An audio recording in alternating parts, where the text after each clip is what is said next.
بسم اللہ الرحمن الرحیم۔ سب سے پہلے میرے اللہ کا ایک حکم ہے کہ میں بھی درود پڑھتا ہوں اپنے نبی پر، اور میرے تمام فرشتے وہ بھی درود بھیجتے ہیں۔ اے ایمان والو، تم بھی درود پڑھو۔ اس لیے سب سے پہلے درود پڑھتے ہیں، اس کے بعد انشاءاللہ وظیفے کی طرف چلتے ہیں۔ اللہم صلی علی محمد وعلی آل محمد کما صلیت علی ابراہیم وعلی آل ابراہیم انک حمید مجید۔ اللہم بارک علی محمد وعلی آل محمد کما بارکت علی ابراہیم وعلی آل ابراہیم انک حمید مجید۔ ناظرین، رجب کا مہینہ ہے۔ اس رجب کے مہینے کا تعلق میرے سونے نبی حضرت محمد مصطفیٰ کے ساتھ ہے۔ آپ کو پتہ ہوگا کہ سال کے اندر 12 مہینے ہیں، اور ہر مہینے کی اپنی حرمت ہے، اپنی قدر ہے۔ لیکن ان 12 مہینوں میں سے 4 مہینے بہت زیادہ حرمت والے ہیں، بہت زیادہ۔ سب سے پہلے محرم، اس کے بعد ذی-قعدہ، اس کے بعد ذی الحجہ، اس کے بعد رجب۔ یہ 4 مہینے میرے سونے نبی نے خود فرمایا ہے کہ یہ زیادہ حرمت والے ہیں۔ 1,24,000 پیغمبر جو اس دنیا میں تشریف فرما ہوئے، وہ بھی ان مہینوں کی قدر کیا کرتے تھے۔ جنگ نہیں ہوئی ان مہینوں میں۔ اگر کوئی ایسا ماحول بنتا تو اس ماحول کو ان مہینوں کی وجہ سے وہ خاموشی اختیار کرتے۔ ایک دفعہ کا واقعہ ہے، شاید آپ کو پتہ ہوگا، کہ ایک آدمی ایک عورت سے ملنا چاہ رہا تھا، اپنی معشوقہ سے مل رہا تھا۔ تو جب اپنی اس عورت سے ملاقات کے لیے نکلا تو ملاقات کر رہا تھا، تو جب نظر پڑی آسمان کی طرف تو چاند نظر آ رہا تھا۔ تو اس بندے نے پوچھا کہ یہ مہینہ کون سا ہے، یہ چاند کس مہینے کا ہے؟ اس عورت نے کہا کہ یہ چاند رجب کا ہے۔ وہ بندہ اسی حالت میں اسی وقت واپس مڑ گیا۔ اس کے دل کے اندر رجب کے مہینے کی حرمت کا اس کو اندازہ تھا، لیکن غلطی سے وہ جب بیوی اس عورت کے ساتھ ملا، اپنی معشوقہ تھی اس کی، تو اس مہینے کے تقدس کی وجہ سے اس نے وہ اپنی لذت کو ختم کر دیا۔ اتنا حیا کرنے والے لوگ تھے اس وقت بھی، حالانکہ گناہگار تھے، مسلمان بھی نہیں تھے، لیکن اس کے باوجود اس مہینے کی قدر ان کے دلوں میں تھی۔ اس لیے ناظرین، یہ مہینہ کوئی عام مہینہ نہیں۔ اس مہینے کی اہمیت معراج کے ساتھ مل چکی ہے۔ اس مہینے کی حرمت، اس مہینے کی عظمت اور شان میرے سونے نبی کی وجہ سے اس کی دوبالا ہو چکی ہے، اس کی حرمت زیادہ ہو چکی ہے، کیونکہ قرآن کہتا ہے سبحان الذی اسریٰ بعبدہ لیلا من المسجد الحرام الی المسجد الاقصی الذی بارکنا حولہ لنریہ۔ یہ معراج کا واقعہ ہے، قرآن مجید کے اندر 15واں پارہ ہے، اس کا سٹارٹ ہے، شروع میں ہے۔ 15ویں سپارے کا جو شروع میں لفظ ہے وہ ہے سبحان الذی، سبحان اللہ۔ یہ واقعہ میرے سونے نبی حضرت محمد مصطفیٰ کی معراج کا ہے۔ سبحان الذی اسریٰ بعبدہ لیلا من المسجد الحرام۔ اللہ فرماتا ہے کہ میں نے اپنے بندے کو راتوں رات سیر کروائی مسجد حرام سے مسجد اقصی۔ اللہ، مسجد اقصی کا جب نام آتا ہے تو دل خون کے آنسو روتا ہے۔ یہ حقیقت میں مسلمانوں کی وراثت تھی۔ مسجد اقصی مسلمانوں کی حرمت تھی، مسلمانوں کا سرمایہ تھا، مسلمانوں کی عزت تھی، مسلمانوں کا شان تھا، ان کا مقام تھا۔ یہ اس دور کی میں بات کر رہا ہوں جس دور میں میرا سونا نبی حضرت محمد مصطفیٰ اس دنیا پر موجود تھے۔ انہوں نے اس کی قدر بڑھائی اور اس کا ذکر اللہ نے قرآن میں کر دیا۔ لیکن آج ہمیں تو چاہیے تھا کہ اس نبی کی حرمت کے پیچھے، اس نبی کی عظمت کے پیچھے، اس نبی کی محبت کے پیچھے، اس نبی کے معراج کے پیچھے مسجد اقصی سے مسجد حرام سے مسجد اقصی تک سیر ہوئی۔ مسجد اقصی کا ذکر قرآن کے اندر ہے۔ تو جب کافروں نے اس مسجد اقصی کو اپنی ملکیت کا اعلان کیا، اس کی عظمت کا خیال نہیں کیا، اس کی پاکیزگی کا خیال نہیں کیا، اس کی حرمت کا خیال نہیں کیا، تو اس وقت مسلمانوں کو مر مٹنا چاہیے تھا۔ کتنے مسلمان ممالک ہیں لیکن کسی کے کان تک جوں تک نہیں دیں گی۔ کیا ہے؟ کیوں؟ وجہ مسلمانوں کا دشمن اس نے پرکھ لیا ہے کہ مسلمانوں کی طاقت اب کتنی رہ چکی ہے، وہ ایک ایک کر کے کھا جائے گا۔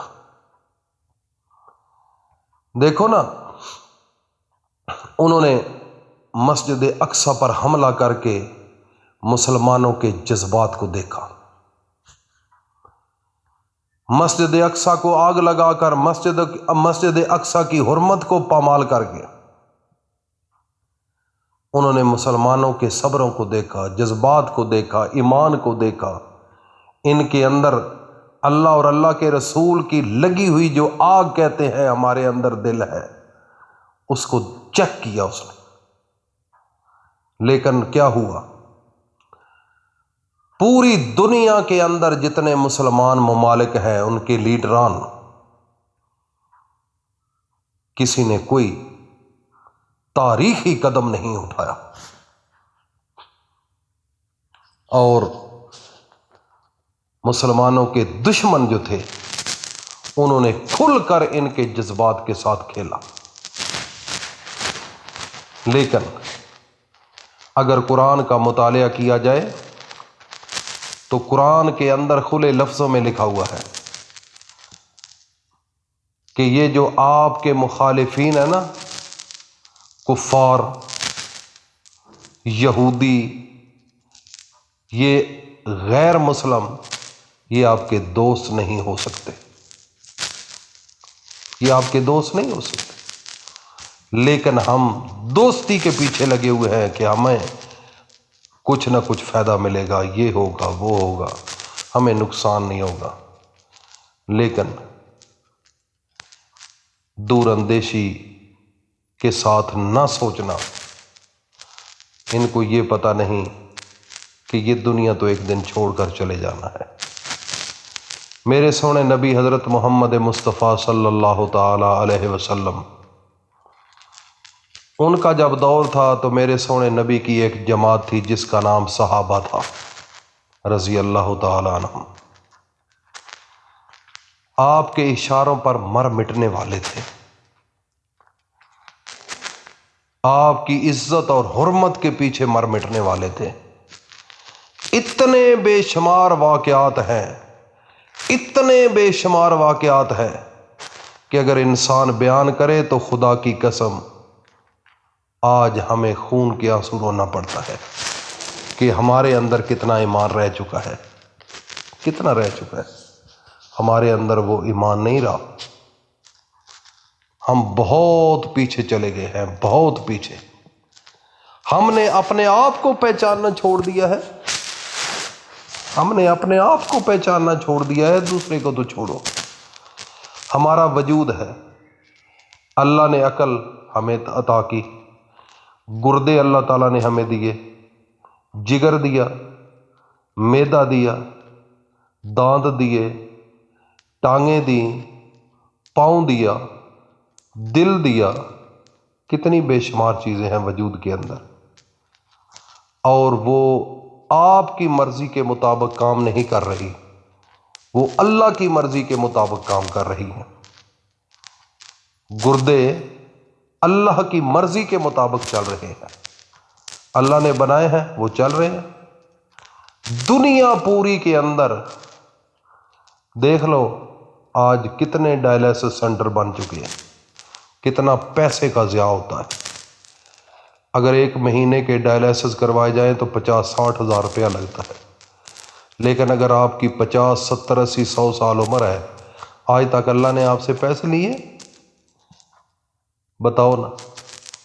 ڈائلیسس کے دوران انسان تنگ آ جاتا ہے، گھر بیچ دیتا ہے، لوگوں سے مانگ مانگ کر تھک جاتا ہے، پیسہ پھر بھی پورا نہیں ہوتا، آخر مر جاتا ہے۔ تو ناظرین، اللہ کے ہم پر بہت بڑے احسان ہیں، جو بن پیسوں کے، جو بن مانگے اللہ نے ہمیں عطا کیے ہوئے، لیکن بدقسمتی ہم نے اپنے آپ کو بھی نہیں پہچانا۔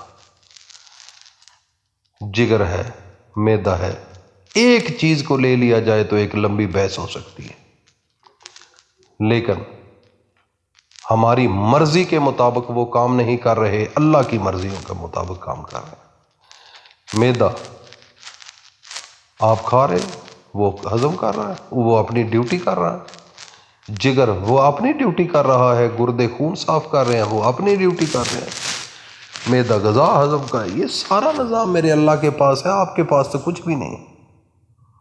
تو پھر اپنے آپ کو پھنے کھاں سمجھتے ہو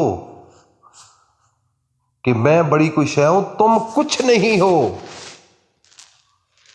تمہاری صرف ایک ہی ڈیوٹی ہے، تم اور کسی کام کے نہیں۔ بس اگر اپنی قدر بڑھانی ہے، اپنی عزت اور وقار بڑھانا ہے، تو پھر سجدے میں جانا پڑے گا، اور تہ دل کے ساتھ اللہ کو اور اللہ کے رسول کی باتوں کو اپنے دل کے اندر سمانا ہوگا، تب کامیابی ہوگی۔ یہ مہینہ رجب کا میرے نبی نے معراج کی، اللہ کے پاس گئے۔ اس مہینے کی بڑی حرمت ہے۔ جو لوگ کہتے ہیں کہ پیسہ نہیں، رزق نہیں، عزت نہیں، اولاد نہیں، کوئی بھی ہے، ناظرین ایک نسخہ بتا رہا ہوں، کر لو۔ درود پاک جب انسان کسی وظیفے میں یا دعا میں شامل کرتا ہے، اللہ تعالیٰ کبھی اس بندے کی دعا کو رد نہیں کرتا اپنے نبی کے صدقے۔ تو 3 دفعہ درود پاک پڑھ کر 4 تسبیحیں پڑھنی ہیں، 4 تسبیح، اور یہ 4 5 6 رجب کو پڑھو، 3 دن پڑھو، آگے چلے جاؤ، 5 7 8 پڑھ لو، 9 10 پڑھ لو، 3 دن کرنا ہے عمل۔ لا الہ الا انت سبحانک انی کنت من الظالمین 100 دفعہ یہ پڑھا، اور اس کے بعد رب انی مغلوب فانتصر، اے اللہ میں کمزور ہوں، میری مدد فرما، 100 دفعہ یہ پڑھو۔ پھر میرے اللہ کے ایک نام یا اللہ یا رزاق ہو، 2 نام ملا کر، ایک ذاتی ایک صفاتی، ایک تسبیح یہ پڑھو۔ پھر یا اللہ یا غنی، ایک تسبیح یہ پڑھو 100 دانوں والی۔ آخر میں 3 مرتبہ درود پڑھ کر اللہ کے سامنے سر سجدے میں رکھ کر رو کر تھوڑا سا مانگ، 3 دن کے اندر اللہ وہ عطا کرے گا جو تو ساری زندگی مانگتا رہا لیکن وہ نہ ملا، اللہ تعالیٰ ان 3 دنوں کے اندر وہ عطا کر دے گا، اس رجب کے مہینے کے صدقے۔ دیکھ لو، آزماؤ، آزمودہ یہ وظیفہ ہے۔ اگر آپ نے اس عمل کو کرنا ہے تو اس ویڈیو کو سن کر لائک ضرور کر دینا اگر آپ کو میری بات پیاری لگی ہے۔ میں نے آپ کے ضمیر کو جھنجھوڑا ہے، درد تھا دل کے اندر، تکلیف تھی، تو میں نے سوچا کہ اپنے دوستوں کے ساتھ، اپنی بہن بھائیوں بیٹیوں کے ساتھ تھوڑا سا اس بات کو آگے پہنچا لوں، کیونکہ مر جانا ہے، ایک دن اس دنیا سے چلے جانا ہے، چھوڑ جانا ہے، اللہ کے پاس جانا ہے، اپنے سونے نبی کے سامنے کھڑا ہونا ہے، بس یہ بات ذہن میں رکھا کرو، پھر غلطیاں نہیں ہوں گی، پھر اللہ ملے گا، محمد مصطفیٰ ملیں گے۔ اللہ پاک عمل کی توفیق عطا فرمائے۔